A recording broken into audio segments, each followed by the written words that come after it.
Assalamualaikum warahmatullahi wabarakatuh. Perkenalkan, nama saya Adinda Fili Isyara, NIM 2024 12056. Di sini saya akan memenuhi tugas UTS Sistem Informasi Manajemen. Nah, di sini saya mendapatkan kasus tentang skandal kejahatan akuntansi di PT Indofarma Tbk atau disebut dengan INAF. Skandal kejahatan akuntansi adalah insiden di mana perusahaan atau individu dalam perusahaan terlibat dalam manipulasi laporan keuangan untuk menipu investor, kreditur, dan pemangku kepentingan lainnya.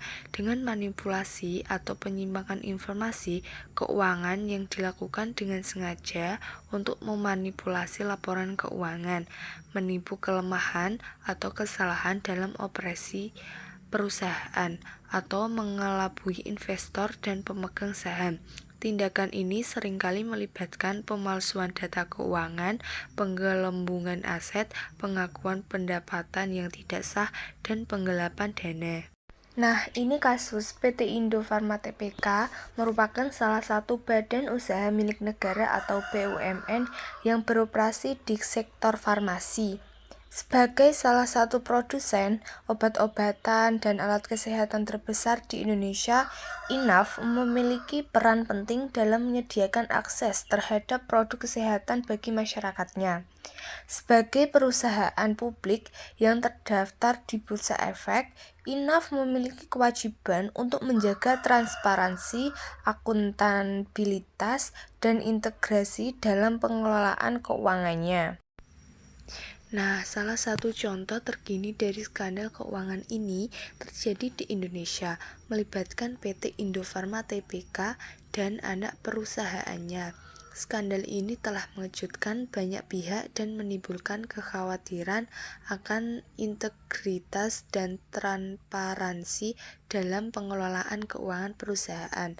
Kasus ini tidak hanya mencoreng reputasi perusahaan, tetapi juga telah menyebabkan kerugian negara yang signifikan, diperkirakan mencapai 371,8 miliar.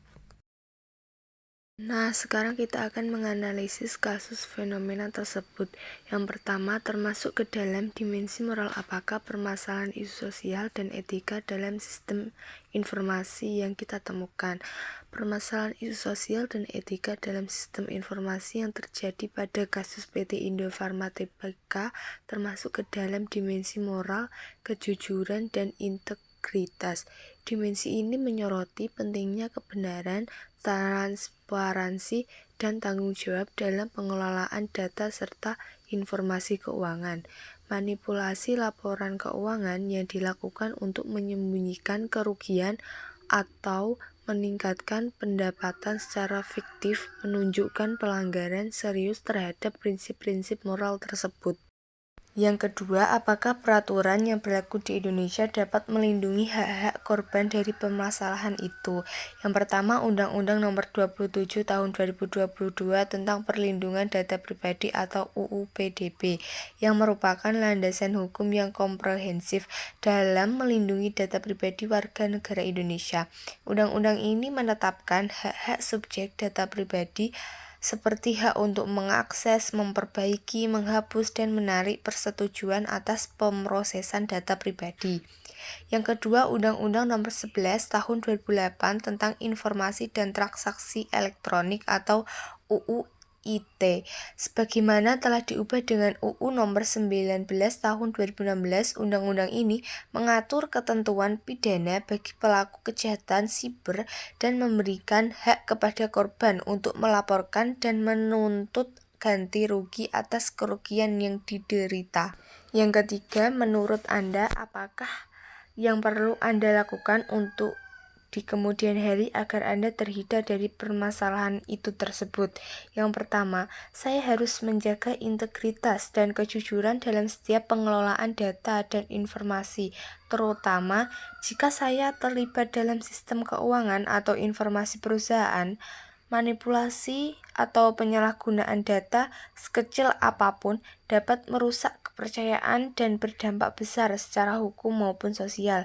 Yang kedua, saya perlu memahami dan mematuhi peraturan perundang-undangan yang berlaku seperti Undang-Undang Perlindungan Data Pribadi atau UU PDP dan UU ITE agar tidak terlibat dalam pelanggaran hukum baik secara sengaja maupun tidak.